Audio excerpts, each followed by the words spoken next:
Olá, querido, querida, seja bem-vindo ao movimento Consciência Hebraica.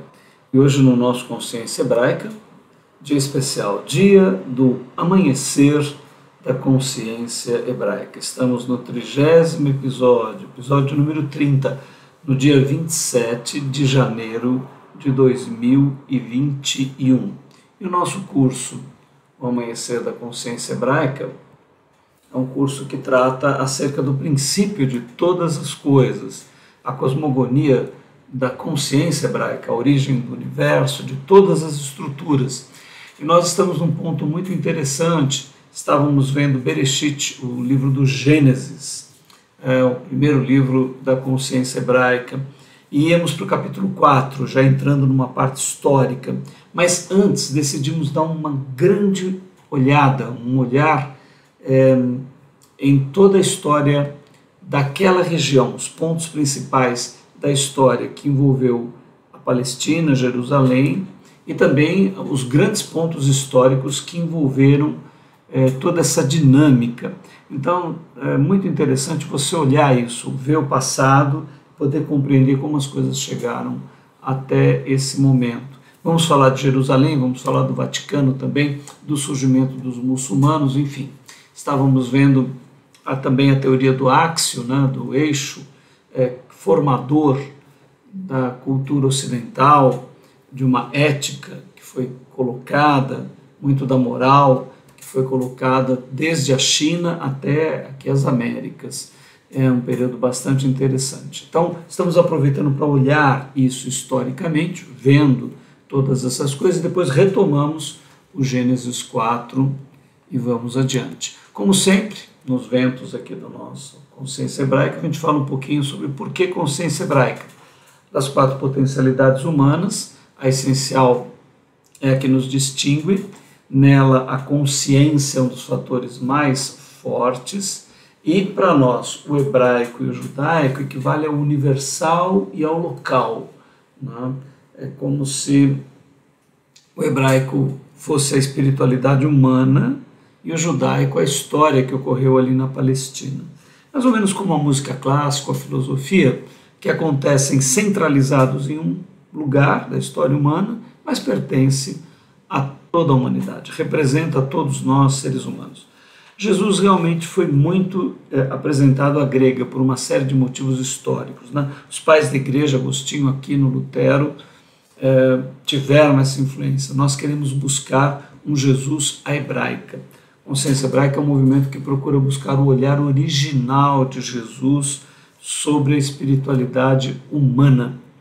Venha com a gente, nós vamos ver o início de tudo e de todas as coisas. Desejamos a você uma boa viagem no nosso jato cósmico que vai decolar a partir de agora. Muito bem. O que nós estamos trabalhando? Como falamos, né? Vamos entrar no capítulo 4, iniciaremos uma grande jornada evolutiva da natureza humana rumo ao seu potencial. Veremos a história genética de um povo para a formação de uma estrutura física, emocional, mental e essencial capaz de realizar Gênesis 1:26. Façamos um ser à nossa imagem e semelhança.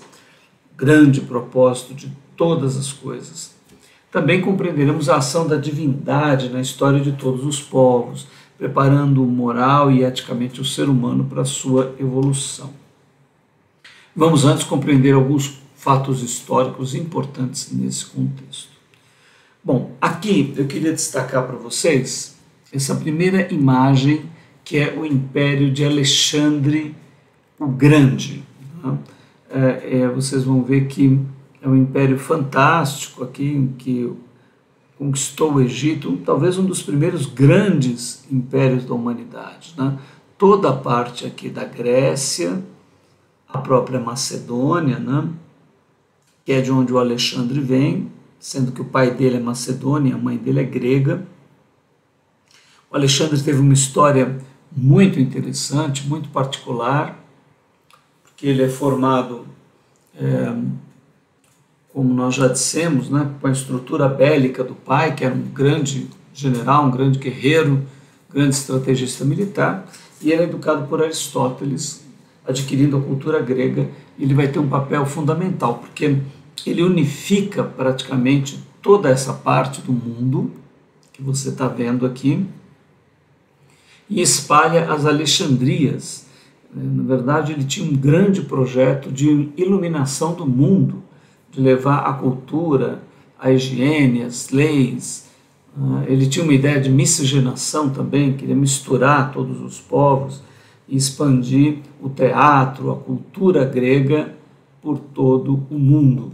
Então, é muito interessante, olha, aqui está a Índia, você vê de onde ele sai aqui, da Macedônia, né, região grega, olha, ele vai para o Egito, depois ele conquista, entrando aqui em toda a Pérsia, né, que é toda aquela região do Iraque, que nós comentamos com vocês, ele conquista toda essa parte, vai lá para cima, conquista toda a região ali da Palestina, toda aquela área é conquistada por ele, e vai quase praticamente até a Índia. Aqui, ó. Ele entra na Índia e conquista toda essa região aqui. Então, o que nós queremos destacar é a importância que o grego, que a cultura grega tem.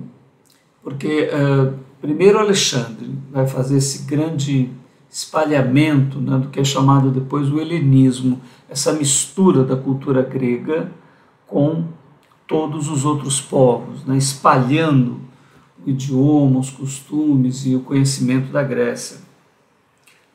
Após o Alexandre, que está ali em 300 e pouco, antes de Cristo, vai ter a ascensão do Império Romano, que vai conquistar uma área ainda maior de expansão. Deem uma olhada aqui, ó, no mapa do Império Romano. Olha, o Alexandre estava dessa região aqui, ó, da Macedônia para cá, né? Agora, os romanos, eles conquistaram aqui toda a Europa, foram em direção aqui à Lusitânia, a região que é atual Portugal, conquistaram parte da África, todo esse processo da África, todo o Egito e essa região toda da Europa, onde é a Bélgica e tudo aqui, foi tudo conquistado pelos romanos. A Alemanha, até as fronteiras da Alemanha, né? Aqui é a Germânia. Eles não conquistaram todo esse período aqui, todo esse território da Alemanha, não teve conquista romana. Inclusive são os vândalos, chamados bárbaros, né, que vão conquistar depois o Império Romano. Então, o que eu achei importante trazer para vocês, colocando aqui o mapa para ficar mais interessante, né? Olha aqui, esse é o Império Romano. Vocês veem que muito maior, né? Toda a região aqui da Ásia, ó, subindo, aqui é de onde depois eles vão ser derrotados, né? Essa área da Germânia, os vândalos, que vão invadir o Império Romano, quando ele estiver enfraquecido. Mas aqui toda essa região da Europa, até a Lusitânia, ó, toda essa parte da África, é conquista do Império Romano. Então, por que nós estamos tratando disso, né? Queria comentar com você algo interessantíssimo. O Novo Testamento vai ser escrito em grego. Os evangelhos que nós temos, Mateus, Marcos, Lucas e João, Atos dos Apóstolos e todas as cartas. A língua grega, se nós compreendemos a ação de Deus na história humana, através da história humana, nós vemos que tanto Alexandre quanto o Império Romano tiveram um papel histórico muito interessante para preparar as estradas pela qual o Evangelho depois vai ser divulgado no mundo inteiro. Paulo, que tinha cidadania romana, que tinha toda a capacidade cultural da Grécia, dos gregos, né? Porque ele tinha tanto a formação da cultura hebraica quanto a cultura também de Roma. E ele vai ser o instrumento principal usado para divulgar o evangelho para todos os gentios. Enquanto os apóstolos, né, ficaram muito ligados ao povo de Israel, à evangelização dos hebreus, Paulo é convocado pelo próprio Yeshua, pelo próprio Cristo, para divulgar a sua mensagem para os gentios. E o Império Romano, o Império de Alexandre, que o antecedeu, preparam essa grande estrada pela qual o Evangelho depois vai prosperar e praticamente dominar toda a Europa e influenciar a civilização ocidental, o novo mundo, as Américas Central, América do Norte, América do Sul, vão ser influenciadas por esta cultura e pelo cristianismo, que vai se fundamentar com o nascimento de Jesus, depois a quebra do templo em Jerusalém,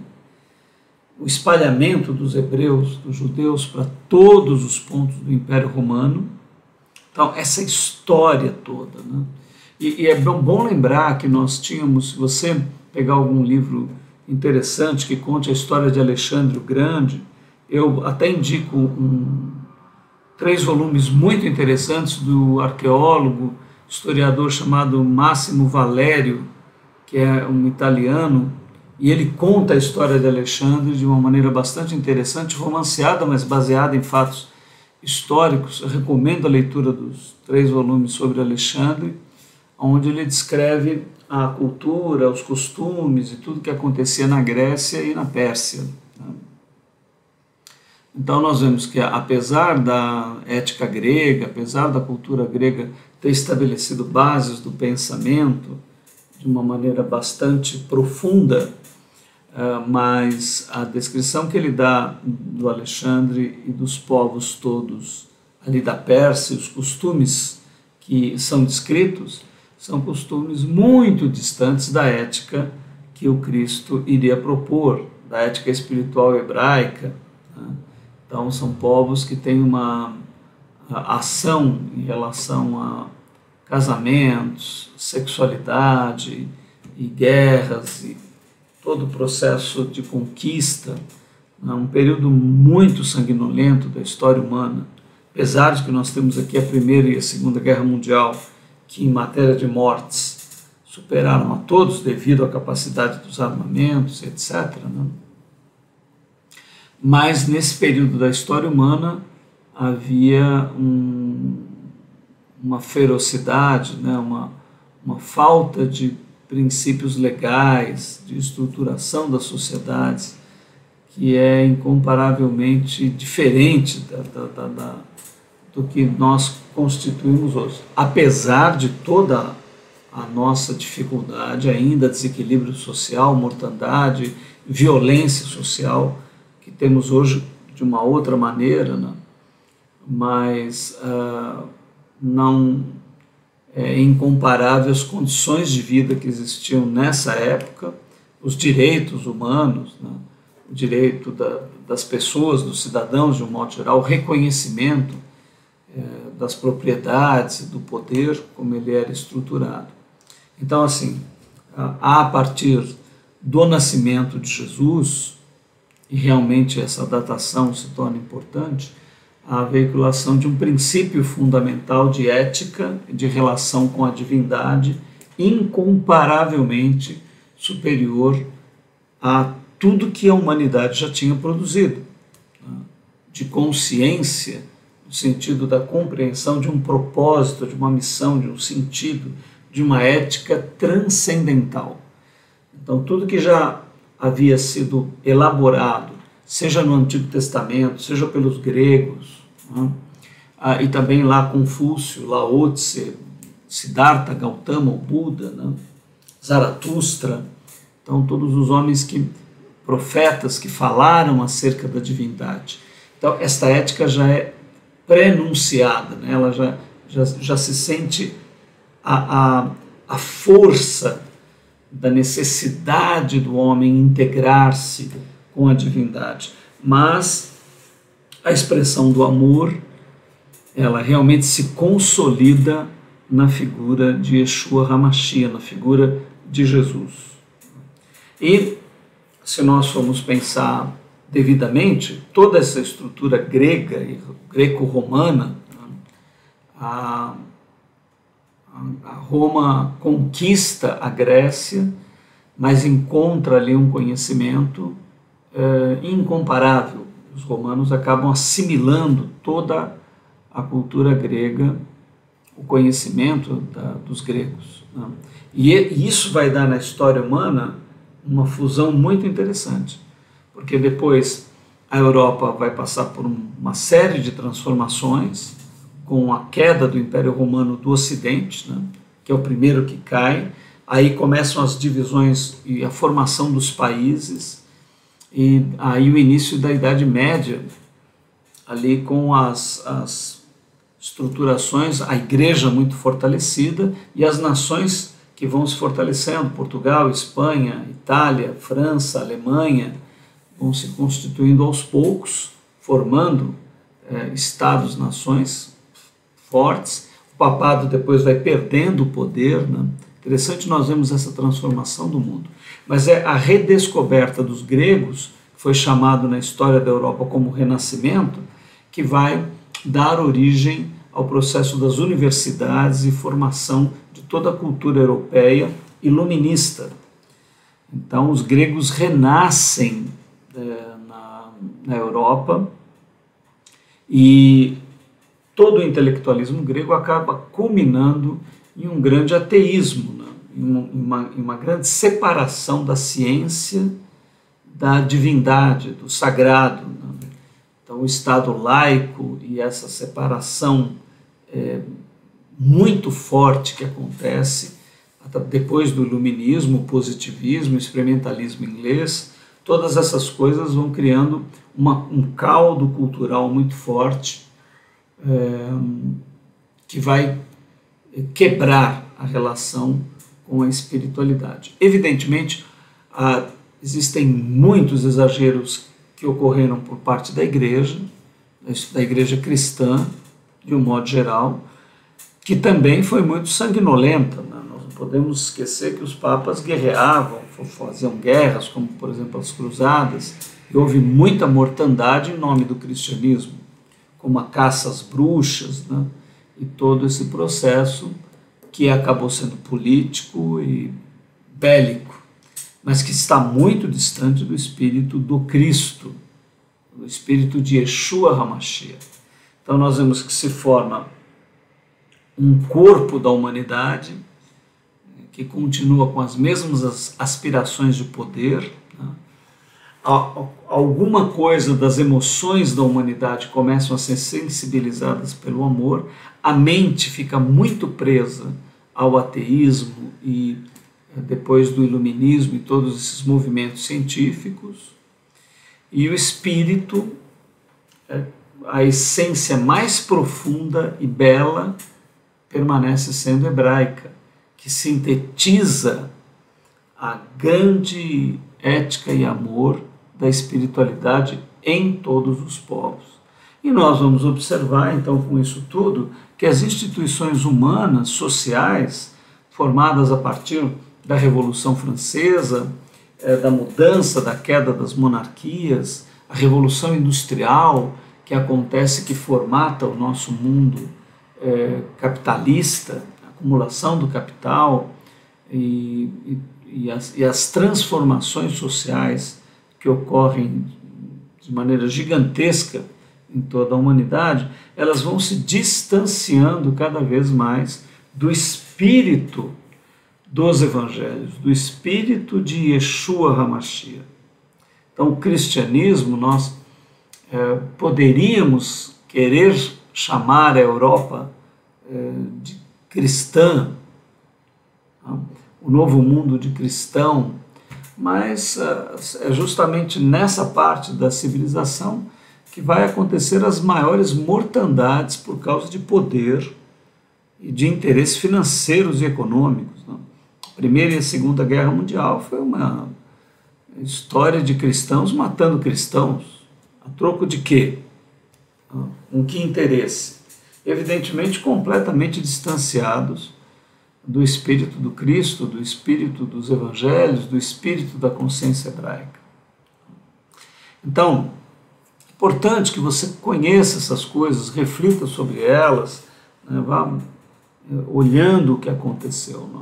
Então, esses dois impérios que nós temos aqui, seja o Império Romano, seja o Império de Alexandre, eles vão ter um papel fundamental em espalhar esta cultura greco-romana, o helenismo, em todos esses povos. E depois o Evangelho virá e criará uma expansão, mas, infelizmente, acaba se tornando o Espírito de Jesus, o Espírito do Cristo, acaba se tornando uma religião com todas as características da religiosidade, interesse por poder, política, gerando mortandade, guerras e tudo mais. Então, esse cristianismo não pode ser chamado do espírito que está nos evangelhos.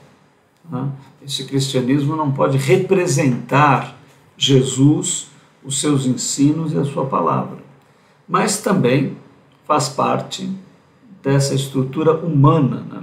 Tudo que se consolida por fora, materialmente, todas as estruturas, os estamentos sociais, as estruturas que se erguem na nossa sociedade de produção, de consumo, de religiões e tudo mais, servem a um aspecto moral de época que cumpre determinados interesses políticos e econômicos. É isso que nós vamos ver. Por isso que o que realmente Jesus sempre tratou, e os textos hebreus trataram, são dos indivíduos. Não há coletivos humanos que sejam alvo do evangelho ou da espiritualidade. Não há uma igreja que seja salva, não há um Estado, não há uma empresa, não há um grupo familiar que seja, vamos dizer, transcendido, espiritualizado, que tenha as promessas celestiais. Sempre são indivíduos, sempre são pessoas individualmente. Por quê? Porque todas as estruturas humanas, elas caem na religião e na moral, ficam presas a compromissos políticos, sociais e econômicos e acabam se deteriorando e não representando o espírito do Evangelho. Então agora, dando essa abertura, nós vamos ver os pontos aqui da história e as datas. Né? Nós tínhamos visto até a derrubada de Jerusalém, no ano 70 com o general Tito, né?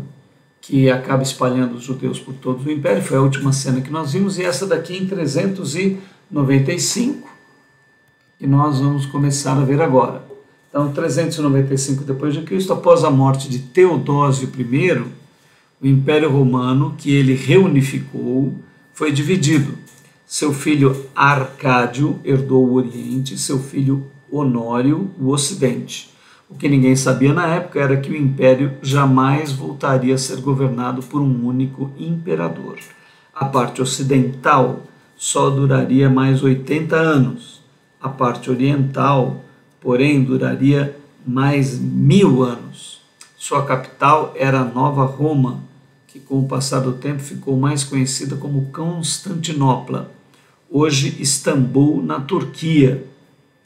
Ela havia sido refundada pelo imperador Constantino I, o Grande, em 330, na entrada do Estreito de Bósforo, cidade grega de Bizâncio. Fica conhecida como Império Bizantino. Irá cair apenas em 1453 nas mãos do Império Turco Otomano. Então, este império que você está vendo aqui, é o Império Romano. Ele vai ser dividido em dois impérios, E essa parte do império aqui ao Oriente, ela vai permanecer até praticamente a Segunda Guerra Mundial. Mas esta região é invadida pelos vândalos, 80 anos depois desse ponto onde nós estamos, e essa invasão faz a quebra do Império Romano do Ocidente e o início da Idade Média com a formação dos estados. É o que nós vamos ver aqui. Tá? Então, essa região toda aqui, que vai fazer com que permaneça o Império Romano do Oriente, foi dividida nesse ponto da história. E no nosso texto nós temos, em 395, como já comentamos, né, a divisão desses dois impérios, romano do Oriente e do Ocidente. Em 400 depois de Cristo, o Império Romano é convertido ao cristianismo após a divisão do Império entre a administração ocidental e oriental, que ficou conhecido como Império Bizantino. A administração local tratou de reforçar os símbolos que representavam os episódios sagrados para os cristãos. Em 335 foi construída a Igreja do Santo Sepulcro, que corresponderia ao local onde Jesus teria sido crucificado, enterrado e depois ressuscitado. E a partir daí os papas ocuparam cada vez mais poderes. Culminará com o Estado do Vaticano em 1929, lá na frente. Em 476, o imperador Rômulo Augusto, adolescente e enfraquecido, é forçado a se render ao chefe militar germânico Odoacro. Esses daí são os vândalos que vão invadir o Império do Ocidente e vai fazer cair o Império Romano do Ocidente. Cai o Império Romano do Ocidente. Esses povos ficam conhecidos como vândalos e bárbaros. Curiosamente, carregavam o nome do fundador e primeiro rei de Roma, miticamente chamado de Rômulo, né? Seria esse primeiro rei de Roma, e o do primeiro imperador, Augusto, né? Porque Roma se torna um império nas mãos de César, Augusto César, e ele tinha o nome dos dois, do primeiro e do seu imperador, e ele acaba terminando o Império Romano nas suas mãos. Aqui eu vou mostrar para vocês uma imagem muito interessante, porque nós estamos assim olhando principalmente com foco em Jerusalém, o que aconteceu, né? Você viu que em 70 o general Tito destrói, espalha os hebreus e depois de algum tempo começa a haver o enfraquecimento de uma parte do Império Romano. Mas antes a conversão do Império Romano para o cristianismo. Então, é impressionante nós notarmos essas mudanças todas. E aqui você vai ver a planta de Jerusalém com as principais mesquitas. Olha, essa daqui é a igreja que nós estamos falando agora, a Igreja do Santo Sepulcro, que seria o lugar onde Jesus teria sido crucificado, né? Mas se você observar o mapa, ele vai ter também aqui, olha, onde estaria o templo em Jerusalém. Esse é o local da Mesquita do Omar, que foi construída uma mesquita aonde seria o templo que foi destruído pelo general Tito. E aqui só sobra o Muro das Lamentações. Ó. Você está vendo o muro aqui, a região da Mesquita dos Árabes, aqui outra mesquita importante também, e os judeus estão apenas com essa parte do Muro das Lamentações. Aonde eles teriam que construir o templo? Pelo que se sabe, seria nessa região, que seria a região da Mesquita. Né? Então, aqui tem a Mesquita de Al-Aqsa. Al-Aqsa, os judeus também consideram um lugar sagrado, já que teriam sido erguidos dois templos mais importantes da religião. Olha aqui o Muro das Lamentações, conhecido como Muro do Templo, é um dos locais mais sagrados para o Islã, pois lá, segundo a tradição, Maomé teria subido aos céus. Porque aqui dessa pedra, essa domo, né, da rocha, lugar da rocha, é onde Maomé teria ascendido aos céus a partir de um cavalo branco. Então você vê aqui como essa região é problemática, né? Então vamos continuar a nossa história. Em 570 é que ocorre o nascimento do profeta Muhammad em Meca, cidade próxima ao Mar Vermelho, atual Arábia Saudita. O profeta Maomé levará todo o povo árabe à adoração de Alá, o Deus eterno, misericordioso, Deus de seu patriarca Abraão, através do Islã, que significa obediência. Então, queria que vocês fossem sentindo esse contexto histórico, essas mudanças todas, né? Jesus é crucificado diante do poder de Pilatos, que representa o Império Romano, e o general Tito destrói completamente Jerusalém e procura dispersar todos os judeus em todo o Império Romano, querendo acabar com aquele povo. Mas 400 anos depois, 300 e poucos anos, o Império Romano se converteria nas mãos dos romanos, eles se tornariam oficialmente cristãos, né? Olha que coisa incrível, interessante a história. Mais 200 anos depois, nasceria Maomé, o profeta Muhammad. Lembre-se que o profeta Maomé é descendente de Ismael, que é um dos filhos de Abraão. Lembra-se de Abraão com a sua egípcia, né, Agar, que era a escrava dele, né, que ele trouxe do Egito. Então, o profeta Muhammad vai buscar essa raiz. Ele também é um filho de Abraão. Ele vai trazer, através da obediência do Islã, ele vai reunir todos os árabes à adoração do verdadeiro Deus.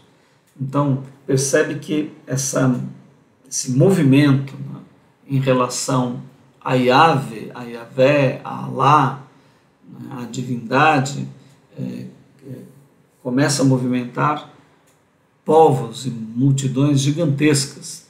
Então, essa visão histórica que eu gostaria que você fosse vendo acontecer, que é o nascimento do profeta Muhammad, como nós já vimos, em 570. Depois, 638, líderes muçulmanos conquistam a cidade de Jerusalém e territórios que faziam parte do Império Bizantino. Mas, após a vitória militar, foram promulgadas leis que autorizavam os judeus a regressarem à cidade após os séculos de diáspora, além de assegurar segurança religiosa aos cristãos que viviam na cidade. Por conta da influência judaico-cristã, Jerusalém foi considerada uma das 3 cidades mais sagradas do islamismo, sendo construído o Santuário do Domo da Rocha, que até hoje marca a arquitetura local com sua grande cúpula dourada. Olha, então, vamos dar uma olhadinha aqui na região em que nasce o profeta Maomé. Olha só que interessante, nós vemos aqui a cidade de Meca, você está vendo aqui, ó, e Medina, as 2 cidades mais importantes além de Jerusalém. As 3 cidades sagradas para eles são Meca, Medina e Jerusalém. Aqui, ó, ele vai nascer aqui na cidade de Meca. O profeta vai nascer aqui, aos pés aqui do Mar Vermelho. Então, para você ter uma ideia de onde essa região vai dar, olha, aqui é Meca, aqui é Medina, nós estamos aqui na Arábia Saudita. Aqui na frente nós temos o Sudão, Eritreia, né? E para cima o Egito. Para cima o Egito. Então, esta região, ó, aqui é que vai nascer o profeta Maomé em Meca. Aqui está a Arábia Saudita, Egito, e aqui Israel, Jordânia, Líbano, aqui para cima Síria. Olha o Iraque, de onde veio Abraão. Lembram-se aqui, ó, próximo da cidade de Ur, que vai dar aqui no Golfo Pérsico, né? Então Abraão fez aquela ida, vindo do Iraque, vindo para Hebrom, onde ele é chamado hebreu, depois ele vai para o Egito, ele volta, depois eles ficam no Egito um tempo, depois Moisés os tira daqui e os leva novamente para essa região. Então, o profeta Maomé vai unificar todos os árabes e o islamismo vai se espalhar para a África e vai se espalhar para o Oriente. Então, aqui você agora posicionou geograficamente aonde essas coisas estão acontecendo. Né? Então vamos voltar para o nosso texto. 638, líderes muçulmanos conquistaram a cidade de Jerusalém e territórios que faziam parte do Império Bizantino. Após a vitória militar, foram promulgadas leis que autorizavam os judeus a regressarem à cidade. Olha, vê que os judeus começam a se reunir novamente a partir dessa época, né? Após os séculos de diáspora, além de assegurar a segurança religiosa aos cristãos que viviam na cidade por conta da influência judaico-cristã. Jerusalém foi considerada uma das 3 cidades mais sagradas do islamismo, sendo construído o Santuário do Domo da Rocha. 690 é que é erguida em Jerusalém a Mesquita da Rocha, ou Mesquita do Domo, no exato local onde o templo israelita estava. É erguida essa mesquita islâmica. Entre 687 e 691, o califa Abdul al-Malik construiu um grande templo no leste de Jerusalém para proteger a pedra fundamental. De acordo com a tradição muçulmana, essa rocha foi o lugar onde Maomé ascendeu ao céu, tornando-se o 3º lugar mais sagrado do mundo islâmico. Então, olha que interessante, né? O que você tem? Você tem uma cidade onde o templo é construído numa rocha em que Abraão, segundo a escrita da Torá, teria sacrificado Isaac, ele foi impedido. Para os muçulmanos, Abraão foi e levou Ismael para ser sacrificado e não Isaac. Dessa mesma pedra, Salomão constrói o templo em Jerusalém, que é destruído no ano 70 pelo general Tito. Aqui nós já estamos no momento onde os muçulmanos, depois do nascimento do profeta Maomé, conquistam Jerusalém e naquela pedra, onde eles também compreendem que Maomé teria ascendido aos céus em um cavalo branco, eles constroem a mesquita da Rocha do Domo. E o templo estava completamente destruído, só ficando um muro. Então veja como todo esse contexto vai se formando na história daquele lugar, né? E aqui, nós vamos ver agora a figura. Você vê aqui o muro das Lamentações, único muro que sobrou do templo. Então, o templo estaria daqui para cá. Aqui, o local onde seria a pedra que Abraão teria sacrificado Ismael ou Isaac, segundo a versão dos muçulmanos e dos hebreus, e que foi aonde o profeta Maomé teria ascendido ao céu a partir dessa pedra, e aonde foi construída essa mesquita, chamada Mesquita de Omar, ou Mesquita da Pedra da Rocha do Domo. Né? E aqui todos os judeus que não têm templo para poder voltar a executar a lei. Né? Isso é importante você compreender. Israel, pela Torá, só há um único lugar onde os sacrifícios, os sacerdotes levitas poderiam atuar, poderiam trabalhar, poderiam oferecer os sacrifícios. E esse local seria o local daquela pedra. Então, os judeus até hoje não podem praticar a sua espiritualidade, segundo a Torá. Né? Evidentemente,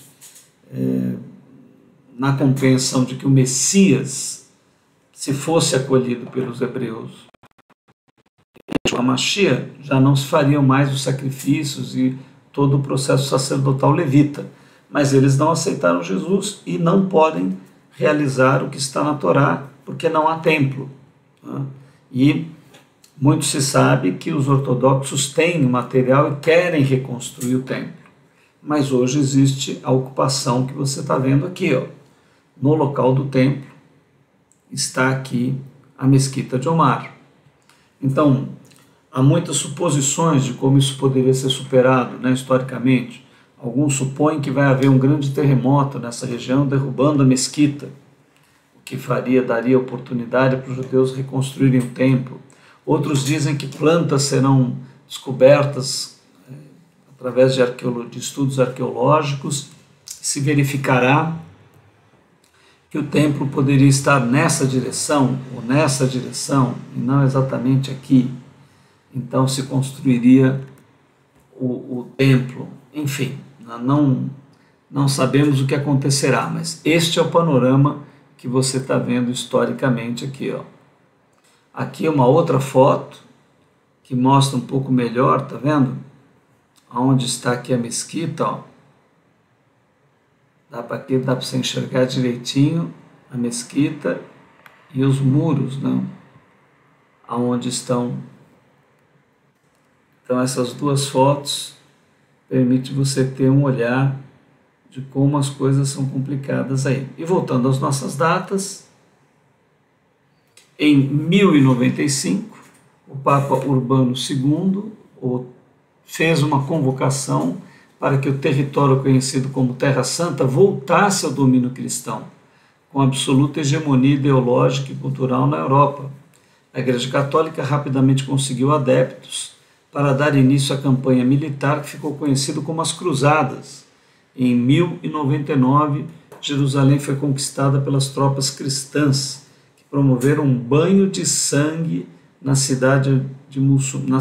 Muçulmanos e judeus foram massacrados e expulsos de suas terras. Bom, aí você está vendo a consequência histórica de todo esse processo, e de como as palavras de Jesus foram completamente ignoradas pela sua cristandade, porque o Papa promove as cruzadas para retomar Jerusalém, que seria a cidade dos cristãos, e faz um verdadeiro morticínio, de árabes e de judeus, inclusive. O cristianismo, muito tempo, se voltou contra os judeus, porque eles teriam matado Jesus.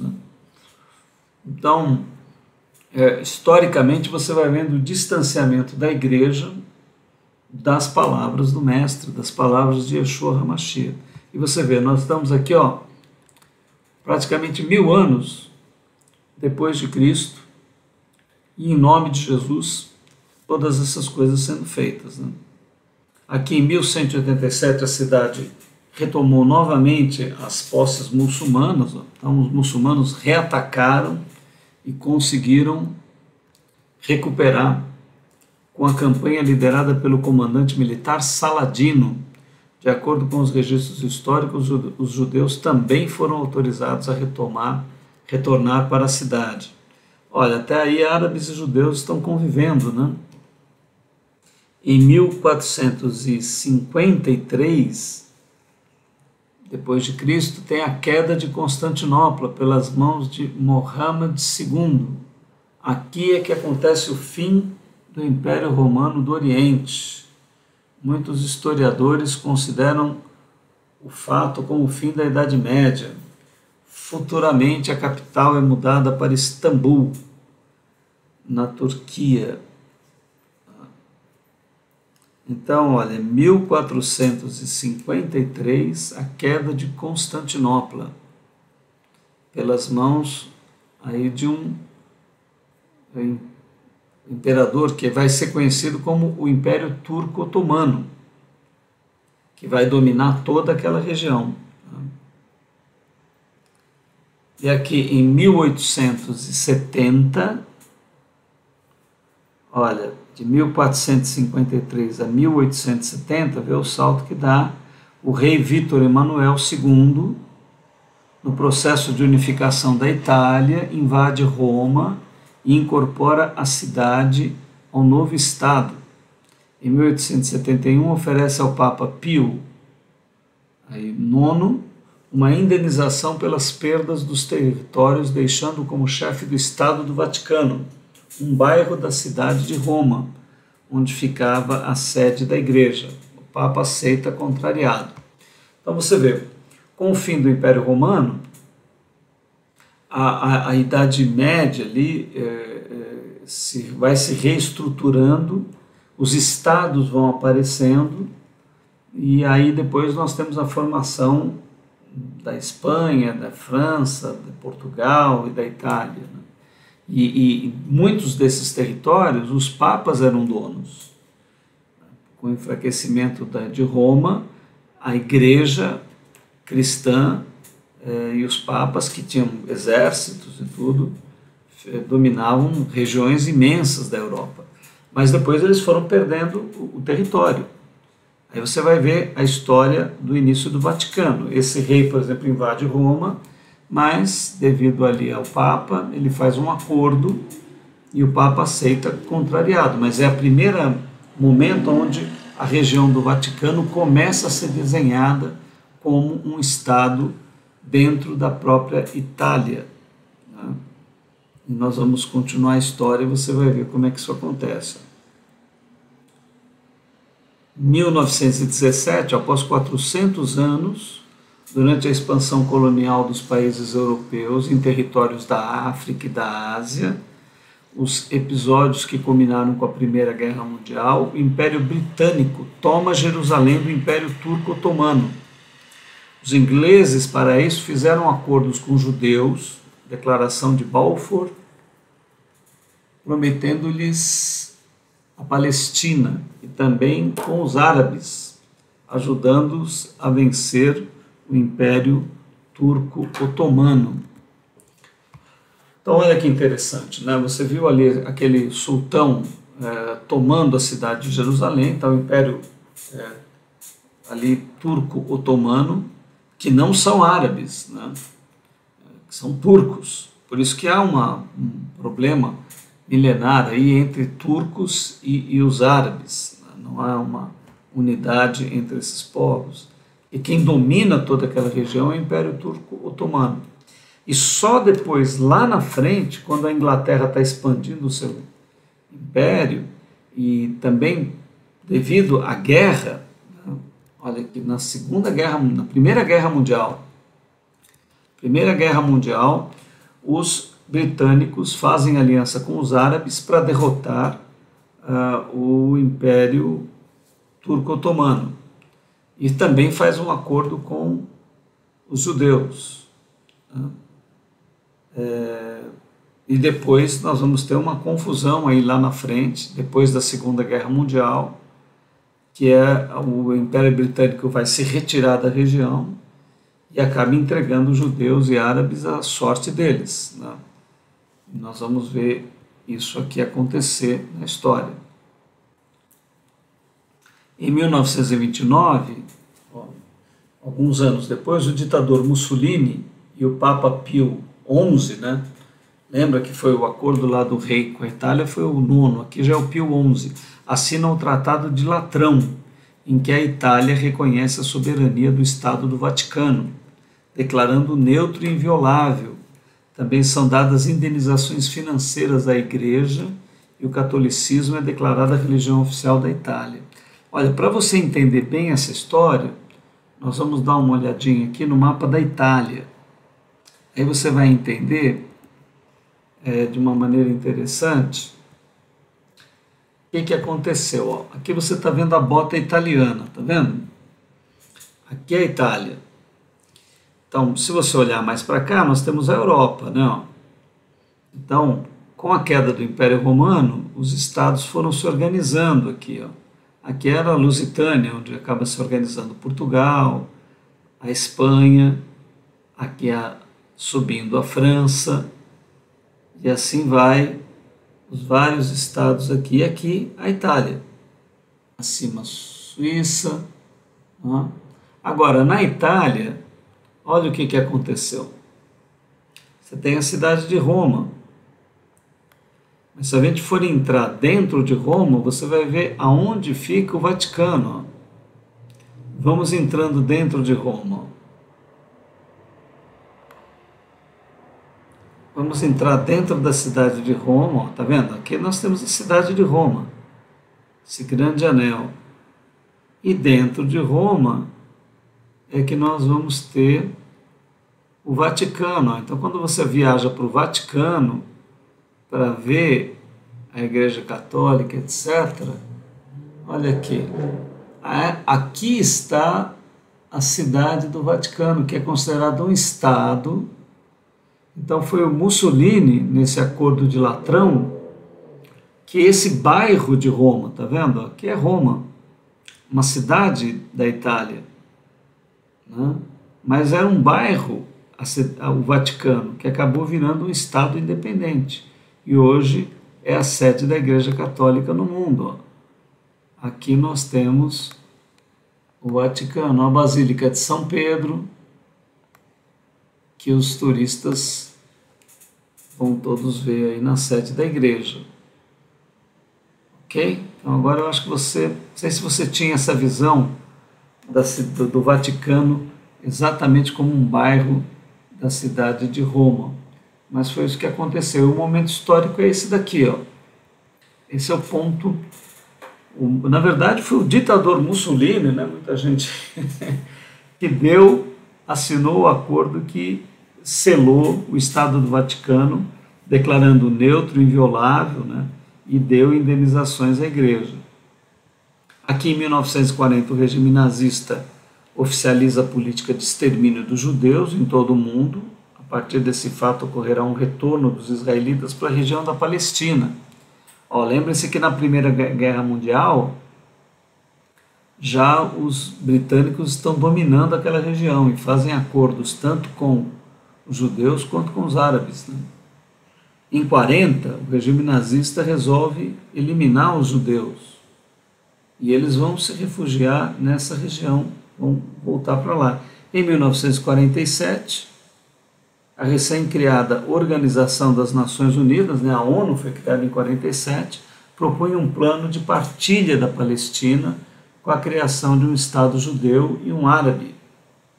As cidades de Jerusalém e Belém ficariam sob controle internacional. Apesar das nações árabes mostrarem-se contrárias à proposta, a maioria dos países presentes na conferência concordaram com a partilha. Em 1948 é criado o Estado de Israel. De forma interessante, um brasileiro foi um dos principais responsáveis, o diplomata Oswaldo Aranha. Então, com isso, nós voltamos ao nosso mapa para vermos aí como está hoje toda essa questão, né? Nós saímos de lá, de uma parte histórica. Aqui, ó, estamos na Itália. E agora vamos deixar a Itália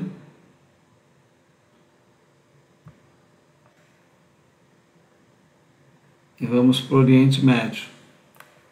Então hoje nós temos aqui o Estado de Israel estabelecido, né? Olha aqui a região que nós estamos falando, né?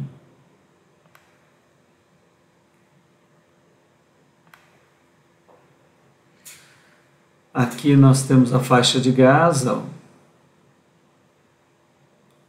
E aqui nós temos Jerusalém.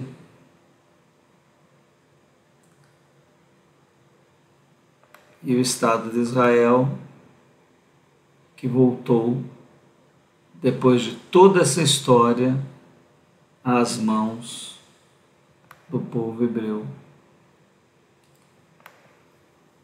Aqui nós temos o Mar Morto. E assim, com isso, nós fizemos um grande círculo na nossa história, né? Espero que você tenha achado interessante. Aqui tem algumas diferenças, olha, vamos ver a diferença, vou voltar aqui. Qual a diferença entre israelita e israelense? Né? Não há um consenso sobre esse ponto, mas vamos usar as definições que parecem mais comuns. Israelense é o nascido na nação de Israel, pode ser um árabe, muçulmano, outra pessoa de qualquer origem étnica e praticar qualquer tipo de religiosidade. Já o israelita ou judeu estaria mais relacionado ao sentido da prática ou concordância com a vida espiritual dos que seguem a Torá. Nascendo na nação de Israel, essa pessoa seria israelita por nacionalidade e culto espiritual. Se não for nascido na nação de Israel, mas seguir a Torá, também é considerado um israelita ou judeu. Muito bem, e com isso nós completamos um grande arco. Espero que você tenha aproveitado esses encontros, né? Nós saímos lá de Adão, passamos por toda a história da genética formativa de Israel, né? Passando por Noé, depois indo para Abraão, Isaac, Jacó com as 4 mulheres, formando as 12 tribos. Das 12 tribos, José, que acaba sendo vendido pelos irmãos, vai para o Egito. Lá no Egito, depois recebe os irmãos, ficam 400 anos, terminam como escravos. De uma das 12 tribos, da de Benjamim, nasce Arão e nasce Moisés. Moisés é criado como filho da filha de Faraó, fica 40 anos na corte egípcia, depois 40 anos ele foge de lá e fica com Jetro e Midian nas cadeias do Sinai. Lá ele tem a grande visão do Deus dos seus antepassados, Yahvé Elohim Adonai se manifesta a ele na sarça ardente. Ele entra no Egito, retira o povo de lá, atravessa o deserto, e o seu discípulo Josué, que tem o mesmo nome de Jesus, atravessa o Jordão, entra na terra da Palestina, conquista aquela região para o povo hebreu. Ali, depois de Josué, vem a época dos juízes, vários juízes que vão governando o povo segundo a direção de Deus. O povo clama por um rei. O rei Saul é o primeiro a ser ungido. Ele não consegue ser fiel ao princípio divino de Deus de Israel. E aí é ungido Davi. Davi tem um filho chamado Salomão. Salomão é quem constrói o templo. Moisés é que construiu o tabernáculo, que era uma cópia do templo, mas móvel. O tabernáculo é o que se movia no deserto, que era o templo onde Yahvé habitava. Depois Salomão constrói o templo definitivo. Com Salomão o reino é dividido. Reoboão fica com uma parte, com Jerusalém e Benjamim, e Jeroboão acaba controlando a outra parte. Ali há uma divisão, fica o reino em Samaria, com a capital em Samaria, o reino do norte e o reino do sul, com a capital em Jerusalém. Depois de tudo isso começam as grandes invasões, né? Eles são invadidos pelos egípcios, depois tem invasão da Babilônia, e depois, por último, os persas invadem. Aí nós temos toda a história que se passa lá com Daniel, e o exílio, Jeremias, né, o profeta Isaías, toda essa parte, até quando há a dominação do Alexandre, que domina toda aquela região, vencendo os persas, e futuramente tudo cai na mão dos romanos. E aí você viu toda a história que se seguiu naquela região, passando por inúmeros conquistadores, o nascimento de Maomé, até a vinda do Império Britânico, que domina tudo aquilo, vence o Império Turco-Otomano, que é o que vence o Império Romano, e faz com que haja queda do Império Romano, a última parte do Oriente, até que na Segunda Guerra Mundial, ao final, com a criação da ONU, e a interferência inclusive de um brasileiro, Oswaldo Aranha, volta a haver o Estado de Israel. estamos diante da possibilidade da construção do templo, da reconstrução do templo. O mais difícil era Israel voltar a ter no Estado, e isso aconteceu. Então, espero que essa história toda tenha dado uma grande visão para você. Não perca, no nosso próximo episódio, nós vamos retomar Gênesis 4. E aí sim você vai ver essa história acontecendo diante dos seus olhos, a genética crística, a eugenia, como os pontos principais da formação de Yeshua HaMashiach. Não perca, esperamos você no nosso próximo encontro. Nós somos o movimento Consciência Hebraica, esperamos que a vida infinita fale profundamente ao teu interior, que esses estudos possam te levar a um grande conhecimento. Nós estamos no canal do YouTube, Consciência Hebraica, também no Telegram, onde você acessa todos os nossos estudos, também Facebook, Instagram, estamos reforçando essas redes. Que a paz, que a alegria, que o conhecimento possam te conduzir à maior realização de todas. Nós nos tornarmos a imagem e semelhança de Yahvé Elohim Adonai, Deus de Abraão, Isaac e Jacó. Shalom Adonai, Salem Aleikum.